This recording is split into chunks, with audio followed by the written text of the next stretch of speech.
If you've watched any of my videos, you know how I love films that evoke a strong sense of time and space and place. Films that are a mood.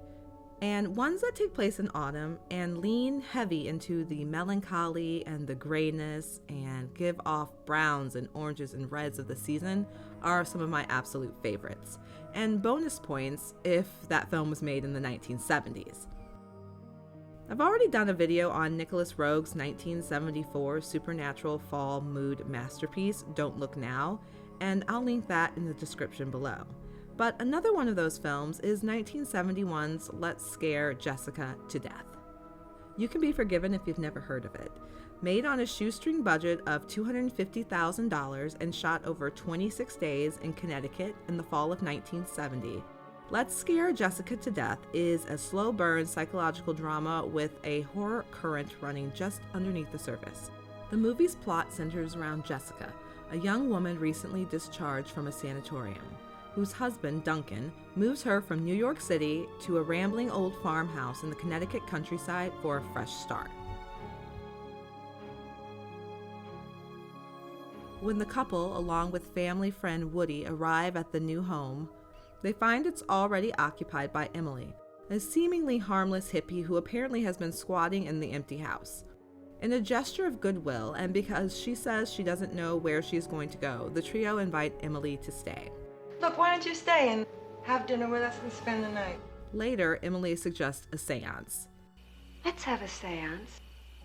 Why not? Don't you believe in spirits?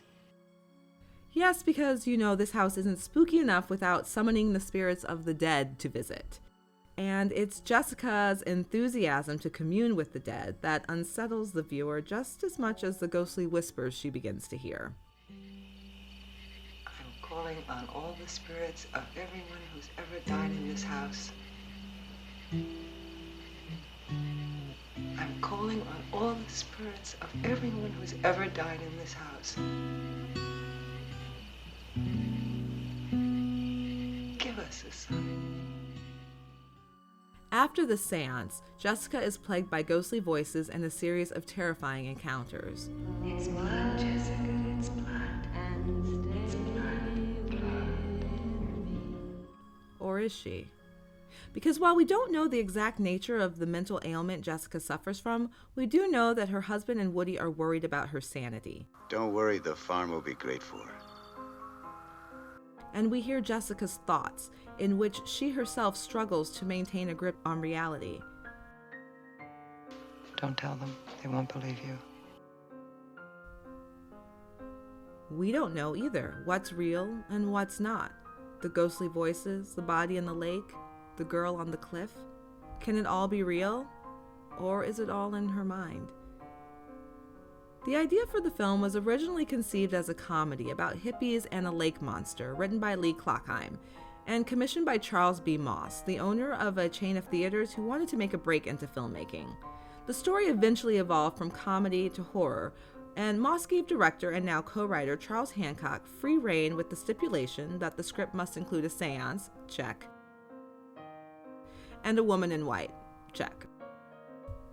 In crafting Jessica as a character, Hancock took inspiration from the governess in Henry James's novella The Turn of the Screw, as well as the character of Eleanor Lance in Robert Wise's film The Haunting. And Jessica is an unreliable narrator. She's an awkward character, uncomfortable and uneasy. She makes us uncomfortable. We can feel her trying to be a part of the group and present in the now, but know that whatever is going on with her internally is actually keeping her separate and emotionally isolated. When she discovers an old wedding dress in the attic along with an old silver-framed photograph of a woman who looks a little too much like our hippie squatter Emily, things begin to accelerate. And Jessica feels that there's danger all around her. The old isolated farmhouse,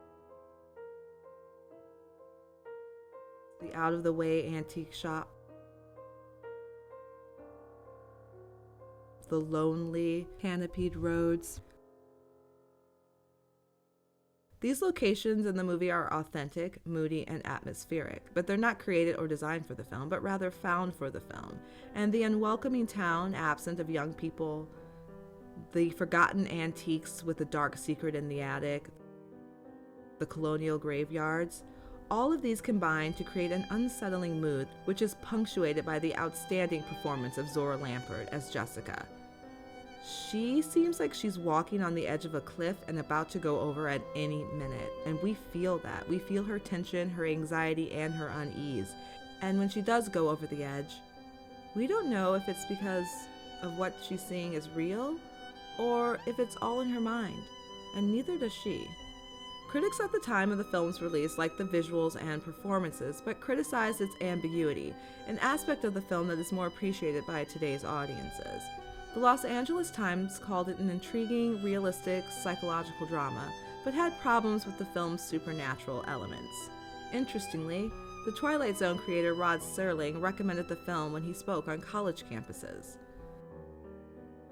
Let's Scare Jessica to Death was one of the first horror films to prominently feature a synthesizer in its musical score, which was composed by Orville Stober.